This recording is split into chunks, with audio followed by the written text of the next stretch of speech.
তো ভালো লাগতেছে না, একটু বাইরে থেকে ঘুরে আসি।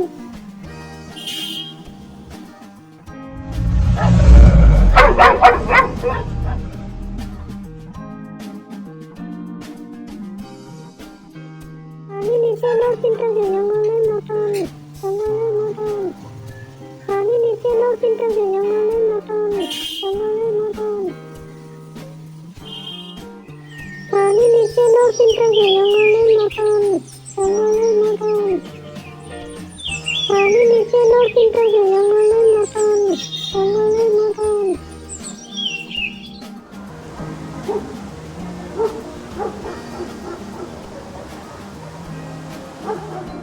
এলেও চিন্তা যে জঙ্গলের মতন, জঙ্গলের মতন। আপনি হুইল চেয়ারে বসে আছেন কেন? আপনি হেঁটে যেতে পারেন না? না, আমার পা কাজ করে না, তাই আমি এই হুইল চেয়ারে চলাচল করি। আমি কিন্তু খুব দ্রুত হুইল চেয়ার চালাতে পারি। আপনি যদি দৌড়াতে না পারেন তাহলে হুইল চেয়ারে রেস করে মজা হবে না? অনেক রেস করেছি। হুম, তাহলে কি আপনি হুইল চেয়ার চালিয়ে ট্রাফিক সিগন্যাল পার করেন? না, তবে আমার সবসময় সতর্ক থাকতে হয়। আপনার হাত কি খুব শক্তিশালী?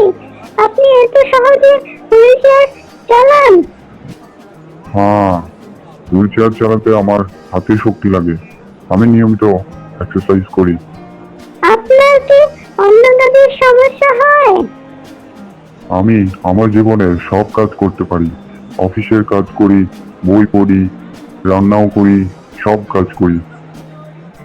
হুম, আমি হেঁটে চলতে পারি, সেটা কত বড় একটা সৌভাগ্য।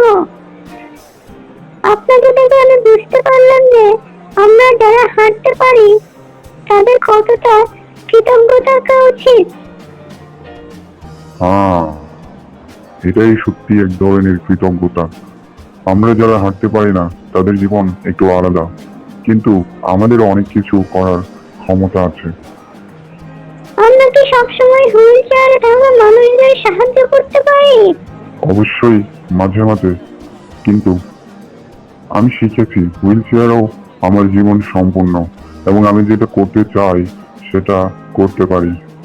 হ্যাঁ, আমাদের সবারই অন্যদের প্রতি সহানুভূতিশীল হতে হবে, কিন্তু মনে রাখতে হবে সবার জীবনের চ্যালেঞ্জ আলাদা আলাদা হতে পারে, কিন্তু সবার গুরুত্ব সমান।